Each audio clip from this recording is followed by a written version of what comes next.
From Dr. Von D. Mizzle, Eula Johnson State Park, outside of Port Everglades in Fort Lauderdale, Florida, this is Bill from CruiseHabit.com. Welcome, everyone. My name is Bill from CruiseHabit.com, and today is January 2nd, 2017. That's the first time I said the year, and I didn't screw it up, so far, perfect record in 2017.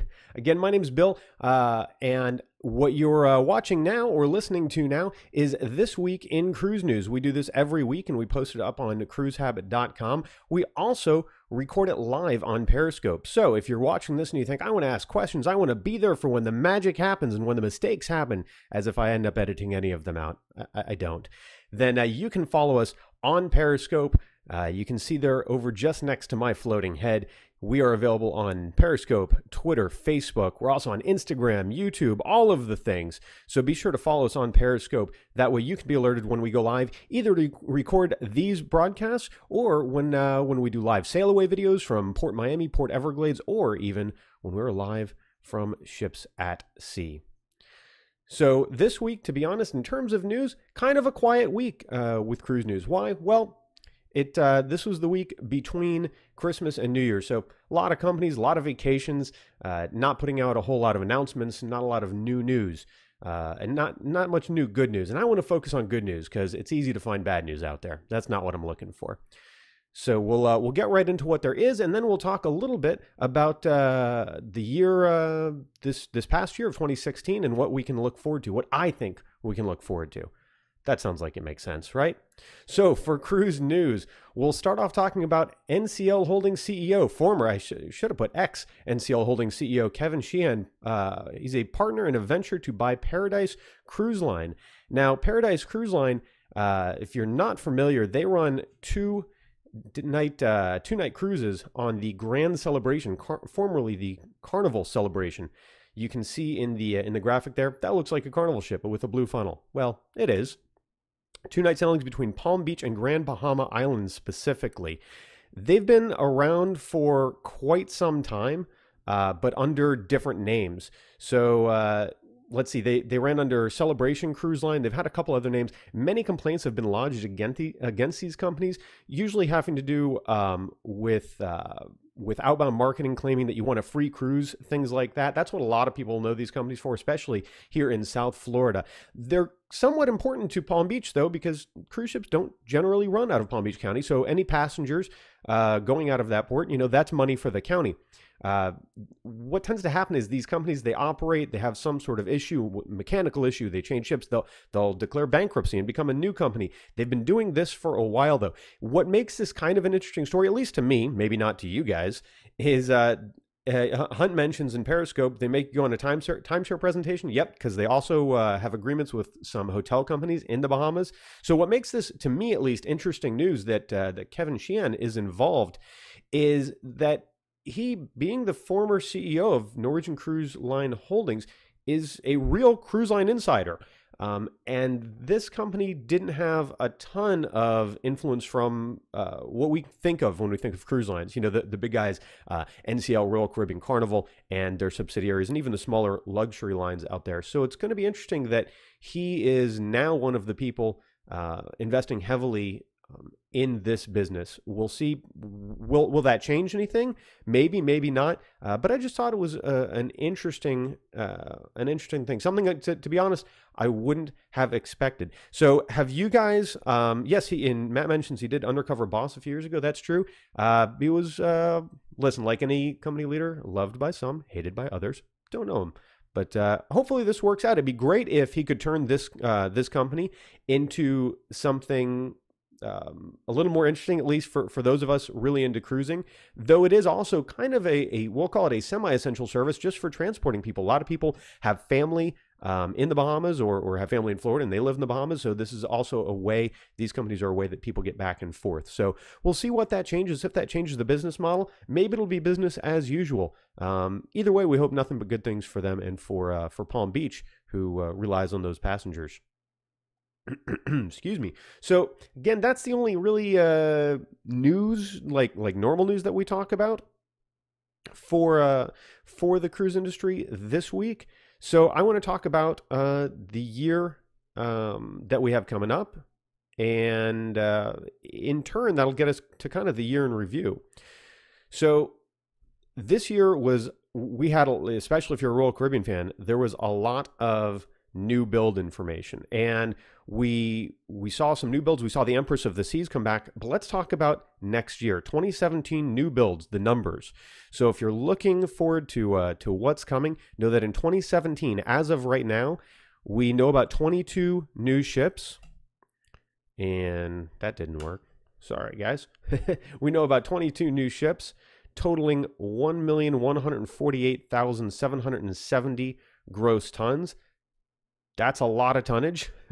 And that makes up 28,004. Love the fact that there's a 4 on there right at the end. Lower berths. When I say lower berths, what that means is not counting like bunk beds, if you think of it that way. So if a stateroom has 2 people in it, the lower berths are full. If you have the bunk beds down or 2 more in there, those are upper berths. So that's what we have coming up next year. Now, to be honest, while that sounds like a lot, and it certainly is, there is even more coming up in the coming years. And I didn't see who that was. Somebody in Periscope mentioned none for Royal Caribbean. That's right. Royal Caribbean has ships coming out for several years nonstop after 2017, but for Royal Caribbean, it's going to be a quiet year. However, some smaller luxury lines and also Carnival has some tonnage coming out in 2017. I believe MSC has some tonnage coming out in 2017, including the MSC Seaside. Actually, Hunt mentions that. That's going to be really interesting to see. What I'm looking forward to is in a few of these, including the Seaside, we're going to see some ships that are very different from what we've been used to seeing. So that will be that'll be neat to watch.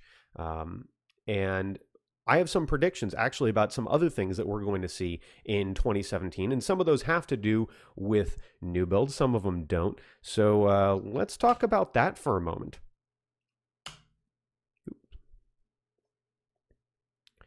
We're going to review the Amazing Billy's 2017 cruise predictions. That's exciting. Oh, you know what, guys? I forgot my prop. Ready? We're going to review what Billy predicts will come from the next year in the cruise world. So to start off with, smoking policy changes for Royal Caribbean and others. This is something Matt and I spoke about. Make sure you check out the podcast that the Royal Caribbean blog podcast, we mentioned one of these things I think recently might have been smoking. We're talking about what our wishes. And this is, yes, it is a wish, but it's also a prediction. So over the last 15 years, smoking policies have changed a lot across the cruise industry. It used to be that you could smoke pretty much anywhere. Maybe not in your cabin. They didn't want people falling asleep smoking, but you could smoke on verandas. You could smoke in public areas. There were a lot of options. And now on many ships, you can smoke, on this one deck, this one side between these 2 spots. But frequently the casinos are still someplace on many, but not all ships that you can smoke. And I'll be a little bit surprised if we don't see Royal Caribbean change this. Maybe just on some ships, maybe not all ships. We'll find out in 2017. Simply put, there are fewer and fewer smokers in the world. And so it becomes less desirable for some and more desirable for others. Yeah, Andrew mentions he remembers when you could smoke on a plane. Absolutely. I remember being a little kid and accidentally sticking my finger in the ashtray on the armrest. Same thing would happen in movie theaters.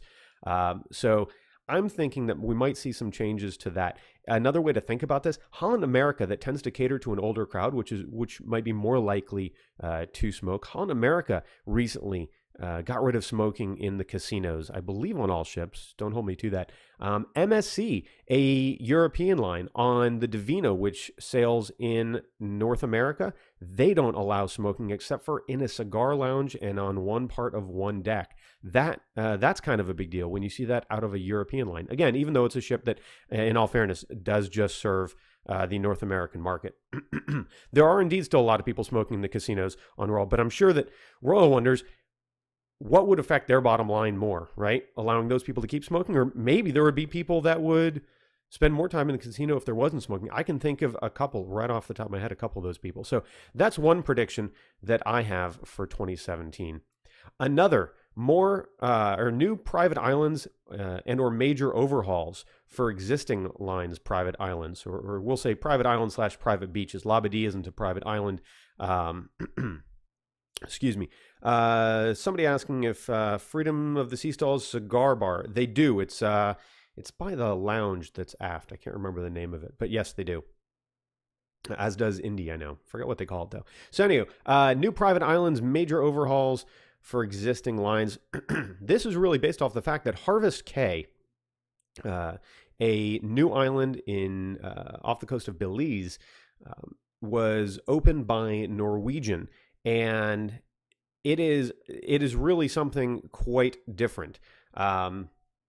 Not only is it much larger, but it offers incredible amenities that we just haven't seen before in these type of offerings, such as restaurants. Not just, oh, there's 3 different places to have barbecue, but some higher end restaurants that are available to all guests. Some restaurants available only to suite guests, or in the case of Norwegian, haven guests.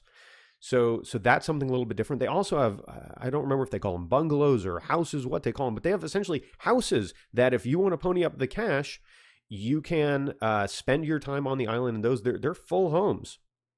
But another big thing that's different with this is that you can actually take excursions in that leave from Harvest Caye into other parts of Belize. So that means for frequent guests that say, you know what, I'm not looking for a beach day. I've already enjoyed the out island.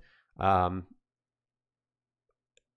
wouldn't get off the ship. No, you can still get off the ship. Now there will be excursions available there at Harvest Caye. And this is servicing Norwegian, but it's also servicing on occasion Oceania and Regent, which are both owned by Norwegian Cruise Line Holdings. So it's kind of a big deal. And I find it unlikely that doesn't get other cruise lines thinking about how they could compete more, but also how they could better monetize their private islands. Now, NCL, I should point out, is kind of the leader. I shouldn't say the leader in this. They started this back in, I believe it was 1976. They went and purchased, or it was a long-term lease, Great Stirrup Cay. They actually tried for Little Stirrup Cay first, which ended up being unavailable until later, and another cruise line snagged that up. But Great Stirrup Cay, they were the first to do that, and it was a big deal at the time. It's still a big deal, to the point every cruise line went and did that. So they must have been doing something right. So they changed the industry once that way, and I think my prediction is that we'll see in 2017 that they've changed it again as other cruise lines want to better compete in that way. Next up, my prediction for 2017, Carnival will announce a new class of ships larger than any that they've built. So Carnival has already come out with the Vista, which is a new class, the Vista class. They come in at around 130,000 gross tons, if I recall. And they've announced, I think, 2 more Vista class builds over the next few years. They are very different ships than Carnival ships in the past. They look really neat. I'm looking forward to checking one out myself. But really, that's not in 2016, not 2017. See, I knew I'd screw it up. In 2017, that is not a very large vessel. And when you think that Carnival's biggest competition is Royal Caribbean, who's kind of famous for their mega ships, up to over 227,000 gross tons with the Harmony of the Seas, it would just seem likely that they'll be announcing larger builds. We'll see what happens. I know that they do, in full disclosure, just so that it's not like, Billy, that's not a prediction.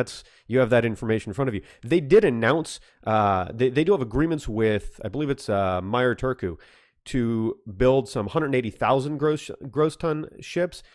They're unnamed thus far, and they'll be coming out in 2020 and 2021, or maybe it's 2021, 2022. But I think we'll see more of those. We'll see some really crazy things at them, and we'll even see larger ships than that. I just don't see why they wouldn't.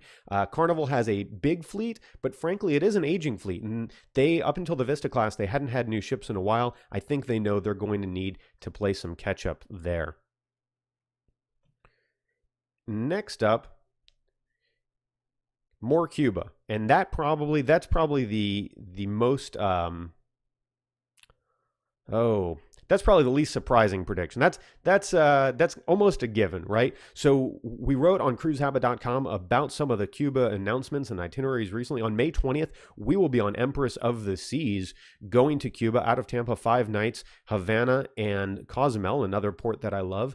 So we'll be checking that out firsthand. And NCL has the Sky going in May. Regent has one of their ships going. Oceano will be heading there as well. Carnival Corporation has the Fathom Adonia, and that ship will stop sailing and they'll kind of dissolve that line mid-year. We talked about that last week on the weekly news broadcast. Carnival knows that they're going to need some other vessels getting approval to go into Cuba, and it seems their CEO seems to indicate that he's very confident. And I don't know how much of that is he has to be for the shareholders, and how much of that is he knows something, but he seems very confident that they'll be able to get some other Carnival ships into Cuba in the next year. But I really think that's only scratching the surface, because all of the agreements that we've seen so far are just for short term, are just for a month or two and a specific ship. So we'll see if that changes. We'll see what long-term permission is given by the government of Cuba to American cruise lines. We still have other lines that aren't sailing there now, under the same major umbrellas as NCLH, Royal Caribbean Line, and Carnival Corporation. But, will we see Holland America? Will we see Princess? Princess kind of known for their more unique itineraries within their segment. So that would seem a logical step. So we're definitely going to see more Cuba. Looking forward to what? So that I can book even more Cuba cruises.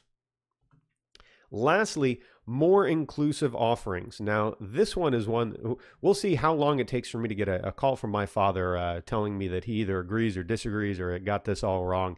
But more inclusive offerings, what do I mean? So up until a couple years ago, there weren't drink packages. There weren't internet packages. There weren't things that were included if you were in a suite that weren't included otherwise. Really, 15 years ago, there weren't specialty dining restaurants. And now we've got packages for all these things, right? They want to make it seem a better value. Well, that's great. In a lot of cases, for a lot of people, it is a better value. And it's a great way for cruise lines to monetize on these additional offerings.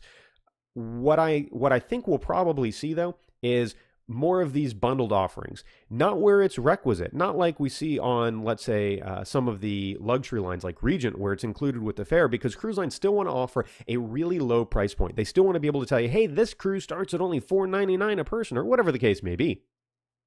But I do think that we'll see more bundling. We see it, for example, Royal Caribbean with their different suite classes, where, if you book into this class, you get, it includes your drink package. It includes unlimited dining. It includes internet. Norwegian does similar things with the Haven. I think we'll see more and more things like that, not only with suites, though, perhaps different rate tiers where you can pay this much and it's a la carte. You can add on individual packages, individual features, things like that. Or you can pay this next rate, and it includes all of these things. But that next rate probably won't cost as much as if you were to add up all those things a la carte. This has worked out pretty well for NCL. NCL's pricing structure is so much different than you can even begin to imagine some of the other lines. If you look back at some of the articles I wrote about the Norwegian Escape when we were a guest on that ship for the day a couple months back, it was really apparent to me. You price out those cruises, and it's somewhat similar to what Celebrity does with their packages, but man, it's difficult to follow. Not in a bad way, but they make it so you go, well, I've got to book this rate because it includes all of these things. So you can either get, as some people might say, nickel and dimed, or you get all of these things included. And who knows what you prefer? Let us know. Reach out to us on Twitter, on Facebook. I'm curious to know how you guys feel about these packages and these type of pricing things, because I really think we're going to see more of them from every single cruise line. If it allows them to offer that low price out the gate, low advertised price, while still getting people to buy in more than they would have otherwise, I don't see why they wouldn't go for that. So those are my 2017 predictions.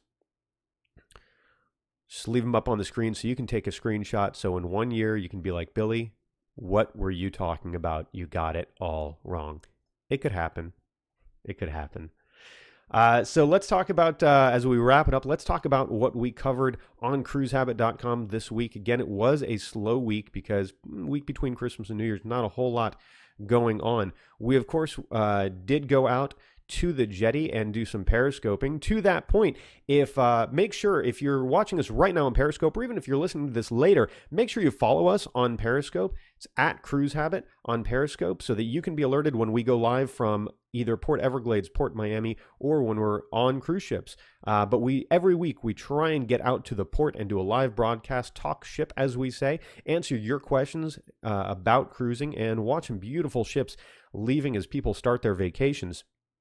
So if you're following us on Periscope, you'll be alerted when that happens. And to that point, one of our articles on cruisehabit.com, we just published it today actually, is about the park that we frequent, which is Dr. Von D. Mizzle Johnson State Park, just outside of Port Everglades. Do me a favor, check that out, even if you know where that is, because I also included a little bit of the history of that park and a link to where you can find some more history. And I think it's really important to understand the history of that park. So I would appreciate it if you go to cruisehabit.com and check out that article, read about where we periscope from. Looking down at the comments, I'm seeing some people talking about things that were included or things that could be included with different packages on cruise ships. And I heard someone saying they wish that Royal Caribbean would include soda in packages, or they think that might happen. I apologize, I missed the exact details of that.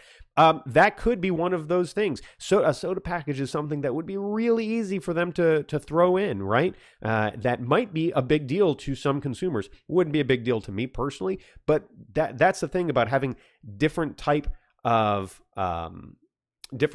rates, where you can pick the rate that is right for you. And maybe if you were going to buy some of these things anyway, might be a better value. It all depends. There will always be some people that simply prefer to go at it a la carte. And yes, Disney Cruise Line does include soda. A lot of other cruise lines do too. A lot of the premium and ultra premium luxury lines include soda. Disney is kind of interesting in that they included, if you purchase soda out on deck, they have self-serve machines. Then it's included if you're in the dining room, you go to a bar, you usually, though they're not real strict about billing, I've noticed, charge you for it. Another thing that we talked about on cruisehabit.com this week is we talked about something that I touched on in a very different way just a week and a day ago when we were doing this video. I said, hey guys, guess what? I'm going back on Independence of the Seas next week. I liked it so much that we're sailing January 5th on Independence. Same itinerary, 4 nights going to Cozumel. I was really excited. I'm not doing that now. But you know what? It's okay. And if you want to find out why, go to cruisehabit.com. Check that out. You'll see a graphic. It's just a couple articles down. Mugai mentions he thinks you can bring your own booze on Disney too. You could up until September of 2016 or September of 2015. They changed that. So I was so excited to sail on Independence of the Seas January 5th, and guess what? I'm not. But you can read why on cruisehabit.com, and it's not all bad. The short version is the cruise was oversold, and they said, Billy, we know you live right down the street. You could do this anytime. What if we give you your money back and we give you some free money? And I like free money. It's one of the only things I like more than cruising. So I took that offer. But you can read all about that offer. And it was a series of offers they made me. They gave me a number of options over on cruisehabit.com. We still have some friends that are on that sailing, that are going to be on that sailing. Rich and Tammy Triplet are going to be on that sailing. And Steve Wilson is also going to be on that sailing, I believe, with his son. So we'll still get to live vicariously through their telling of it. I look forward to many drunken or not text messages, Facebook messages, and such from them. I hope they have a great time and do wish I was sailing with them. We do have a cruise coming up, though, and that is February 17th, which is, 48 days, I think? 47 days? February 17th, 2017. That's going to be on Navigator of the Seas, 9 nights to the Southern Caribbean, to the ABC Islands, Aruba, Bonaire, and Curacao. I'm really excited about that for a few reasons. One, I've never been on Navigator. 2, it's 9 nights. Longer is better. That is the rule of cruising, guys. And it's to the ABC Islands. I've never been there. I've done Southern Caribbean, done Barbados, St. Lucia, never done the ABC. So I'm excited about that. And that is part of the RoyalCaribbeanBlog.com group cruise series. So you can go to RoyalCaribbeanBlog.com/events for more information. You can get a free no obligation quote. There's still space available. You can hang out with us. If you book through the group, Matt Hochberg, you can follow him at the RCL blog. He'll give you a hug once you get on the ship. It's true. I've been telling people, I don't lie about these things. It's for real. I'm really excited about that trip, and there are other RoyalCaribbeanBlog.com group cruises coming up, including September 16th, 2017 on Harmony of the Seas. You can find information there on RoyalCaribbeanBlog.com as well. There are links to RoyalCaribbeanBlog.com and also RCPeriscopers.live. That is run by Kat and other great people who work hard to keep track of who's going to be sailing on what ships when and periscoping on them so that you can live vicariously through the cruises of others. You can find links to both those sites. In addition, touringplans.com helps you save time so you don't waste your time in line at theme parks, and they have a great blog as well. You can find links to those great sites over on cruisehabit.com. Just click on Friends of Cruise Habit up at the top. There are sites that are better than mine, and I encourage you to check them out. Do also check out, again, our past posts this week and last at cruisehabit.com. Look forward to us broadcasting next week from who knows which port, maybe both. I don't know what could happen, but excuse me, next week we will be out at the port talking more ship. I look forward to catching up on more cruise news. I'm sure we'll have some information coming out this week based on changes. I'm also looking forward to making another announcement about maybe some ship visits. Yeah, maybe some tours, exploring some ships you guys haven't seen before. So we'll have announcements about that coming up very soon. Any Carnival Periscope blogs, not that I am aware of, seeing that from FireTaz01 in Periscope, not that I'm aware of, but if you follow rcperiscopers.live, they do cover ships of other cruise lines as well, largely Royal Caribbean, but there are some others in there, and I'm sure they would love to have more. So go to rcperiscopers.live and check that out. Again, I'm answering questions in here. Razor Ray says pictures with the famous Matt and Billy for $20. I tell you what, we'll do it for 18 because I'm feeling generous. You just mentioned this video, and we'll do it for 18. So as I'm answering these questions, remember, if you're watching this on YouTube or on cruisehabit.com recorded, follow us on Periscope. That way you can catch. You can be alerted every time we come live for these broadcasts and many others, and you can ask questions. That would be fun for all of us. Let's see. Do I point to the right side this time? I do. Follow us on Periscope, Twitter, Facebook. We're also on Instagram as well as YouTube. Wilson, shirt or no shirt? Exactly. That changes the price. So follow along. Look forward to talking to you guys again real soon. Love to get your feedback. You can always reach out, bill@cruisehabit.com, or reach out on social media. To be honest, sometimes that might work better because, man, I get a lot of emails. But reach out however it's best for you. And I'd love to hear about cruises that you've recently taken, questions that you have. If you wanted to see me do the cinnamon challenge on a cruise ship, I won't do that. But anything you want, reach out. I'd love to hear from you. And again, we'll be broadcasting next week from either Port Miami or Port Everglades. Until then, however, my name is Bill, and I will see you guys real soon. Thanks so much for tuning in. Have a magical weekend, or what's left of it. Just a couple minutes left of it. Thank you so much, guys. Take care.